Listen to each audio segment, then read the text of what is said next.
Welcome, everyone, to a special edition of Wisdom with Wealth. I'm Gerard Feliciano, and I have the pleasure of sitting down with Tom Lip, the founder of Wisdom with Wealth. Tom has spent years creating a remarkable library of articles, videos, resources focused on biblical financial stewardship.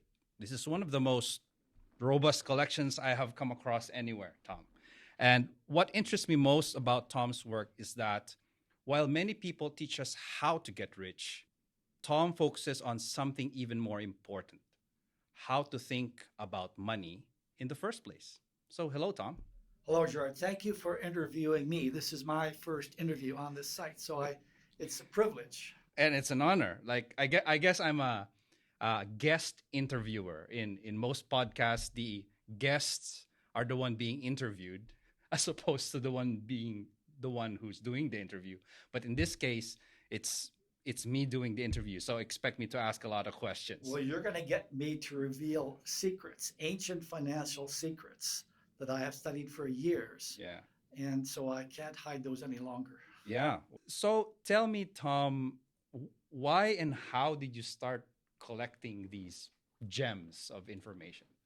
Well, that's a good question. When we came to Canada, we were quite poor, and my both parents taught us a lot of financial truth. My dad was a collector, and he was also a rose gardener, and he won many roses, including many prizes, including this one here for best rose in Toronto, and Interesting. and cluster of roses, and we've. It's been said that we are all collectors of certain things. And I thought, what would I collect that's really precious, that's really significant? And I thought, as being trained as an accountant, having an MBA degree, I thought, well, I'd like to collect financial gems, financial truths that are timeless, that are cross-cultural, and that really can benefit all of us always. Well, thanks for sharing your collection with us in a way that we can also use it, right? So I've gone through the website, I've looked at the videos, and there's tons of really good information in there, Tom. And hopefully we could extract, the wisdom out of that and what you mean and say about different things in there. I have an important question, though. If you and I got into an elevator and somebody asked you, what is Wisdom with Wealth and what is the Wisdom with Wealth website? And we got off 5 floors later. What would you tell that person? Say Wisdom with Wealth is a search engine designed to help people find reliable financial counsel. It comes from the Bible, and the part of the Bible that's been translated about 4,000 languages. And so it's cross-cultural. It's timeless, and really it's powerful. The intent of this website is to get biblical truth into the financial community. Sadly, most business schools are ignoring these truths, and we have financial chaos in our culture as a result. Yeah, well, that's very true. There's a lot of schools and universities in the U.S. that started off teaching biblical truth that has, sadly has lost biblical truth in the curriculum. And even, we could recognize that civilizations are, government, moral rules are based on the Bible as well. So it does make sense that we base our financial decisions on the Bible. So these ideas are not my own, but I don't want to stay stupid. Yeah. I want to learn. Yeah. And I want to fix mistakes that I've made in the past. And so we'll talk about some of those mistakes and some of the fixes that I had to implement. And I love this study. And my wife checked every single proverb that you look at. And she was the first proofreader and encourager throughout the whole process, which took decades. That's great that your wife, the wife's usually the one like pushing back and criticizing and preventing you from learning more. But I guess your wife's very supportive, so you want to take. Well, exactly. And one of the questions in there: what is a man's greatest financial assets? asset? Yeah. And the answer is a man's greatest financial asset is a wonderful wife. Oh, yes. Amen. Well, I have one of those. That's great. That's great. So before we even continue, wisdomwithwealth.com or .ca? .org. .org. O-R-G. Okay, that's important. Wisdomwithwealth.org is where you want to go in order to get some of these materials that we're going to talk about today. So, Tom, I noticed a recurring theme in throughout the content in the website. You often begin with the premise that God owns everything. And why is that foundational? Well, it's foundational because God made everything. Very simply, a man who made something owns it. Yeah. And we read that in the scriptures in Psalm 24, where it says, the earth is the Lord's and everything in it. And also in Psalm 50, which a lot of people overlook, for every beast of the forest is mine, the cattle on 1,000 hills. I know every bird on the mountains, and everything that moves in the field is mine. If I were hungry, I would not tell you, for the world is mine and all it contains. So God is very clear that he owns it all. However, that's only half the foundation. The other half of the foundation is extremely important, is that God will actually, as he's loaned us his assets, he will judge us for how we manage his assets. Okay. In other words, his ownership is tied to our accountability. So we will be evaluated at the end. And you see that in the Old and the New Testaments, even in the book of Ecclesiastes. The very last words are, fear God. The conclusion is, fear God and obey his commandments, for this is everyone's duty. Right. For God will judge us for everything we have done, whether it's good or bad. Everything's secret, whether it's good or bad. So God will judge us for everything. So that's important to know, that God owns it all, but also we will be held accountable for everything that we do. You know, in the book of Matthew, Jesus talks about three managers who are each given an assignment according to their ability. And he judged them all. The master came back and he judged them all, each according to what they had been given. And so the concept here is personal accountability is extremely important.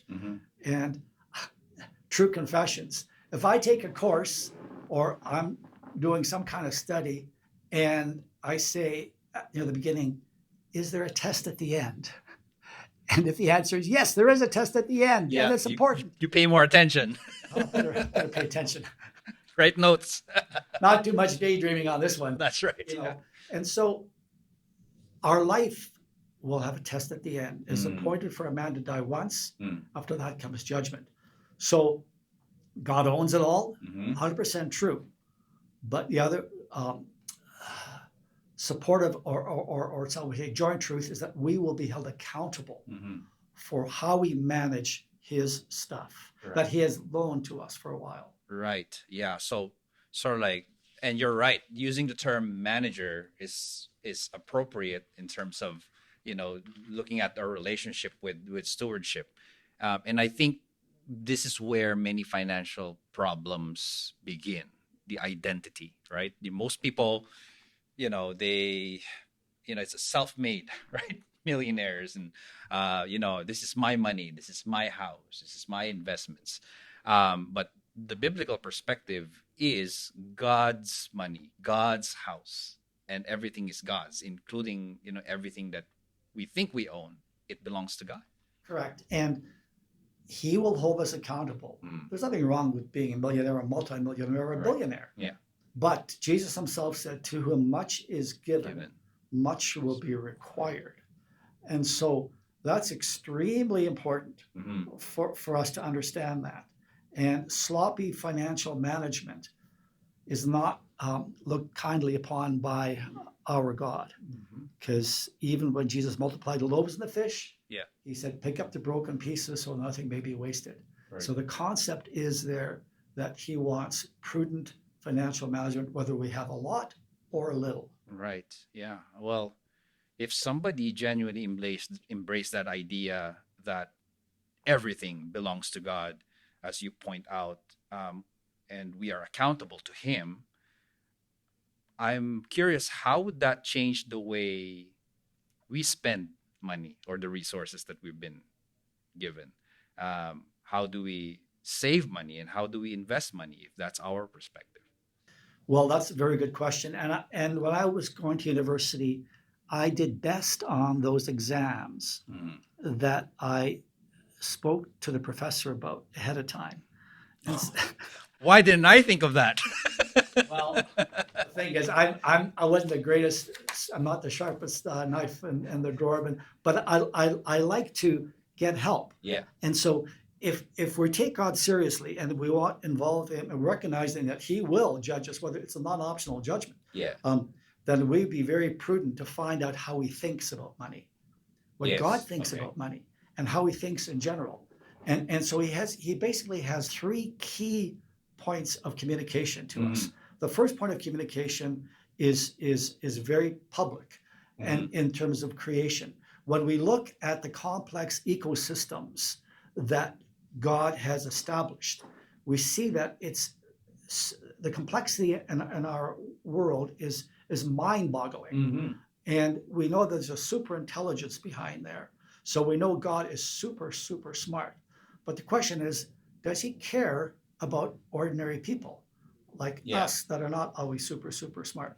And so God has a public communication in terms of creation. Then He has a private communication in terms of our individual moral compass.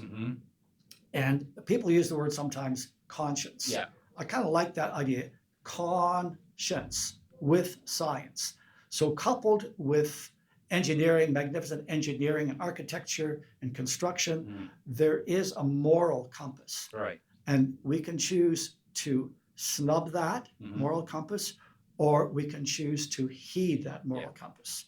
And then in addition to that, God has another very specific type of revelation in terms of His written black and white codified instructions through the Bible. Correct. Now, I know it's a bit corny, but it's worth remembering. The Bible stands for basic instructions before leaving earth. Basic B instructions before leave Bible. Yeah. I know. I didn't get that in theology school, but That's brilliant. Anyway, but it's true. And I like the way Dr. Vodi Bakum put it. He was a brilliant teacher before he passed away recently. And Vodi Bakum said this: I choose to believe the Bible because it is a reliable collection of historical documents written by eyewitnesses during the lifetime of other eyewitnesses. They report supernatural events that took place in the fulfillment of specific prophecies and claim that their writings are divine rather than human in origin. End of quote. So if this book is divine rather than human in origin, and Jesus says, heaven and earth will pass away, my words will not pass away. So basically he says, this book will outlast the planet, then we would be wise to pay attention to what it says in every area of life, and especially finances. Correct. So to recap, we want to find out how God thinks, and He communicates that through us, through His magnificent creation, through our conscience, through our moral compass, and through the objective black and white words on text in the Bible. Good. Well, lots of communication happening with God. Sometimes we just choose to ignore it. So, well, would it be fair to say that stewardship is more important than net worth? Very much so. Just like the skill is more important than the stuff. Yeah, and that sounds like something that might make Wall Street uncomfortable. Oh, very much so. I mean, they should be uncomfortable because Wall Street, for the most part, has ignored God, and many of them have rejected their accountability to the higher power. When God does judge an individual or an entity, God's judgment is perfect. It's final. There's no retrial. Yeah. So the fear of the Lord is the beginning of wisdom. It's recognizing that there is a higher power higher than us, and we're accountable to that higher power, including Wall Street. Yeah.